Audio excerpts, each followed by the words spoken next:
100 فردەی ئاوا پڕ بکەی ئینجا دەکات 10,000 دینار. مام ئەرسەلان خاوەنی ئەم کارگەیەیە کە کارگەی یاخود کوورەی گەچە.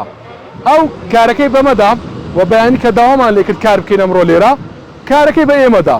جا کارەکە چۆن بە ئێمەیدا؟ ئەم فەردانە هەروەکو دەیبینن ئەگەر 100 فردەی ئاوا پڕ بکەی ئینجا دەکات 10,000 دینار.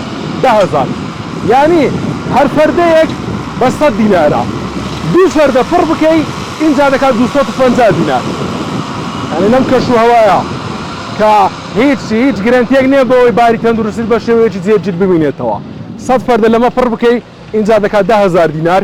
یعنی 2 فەردە 250 دینار.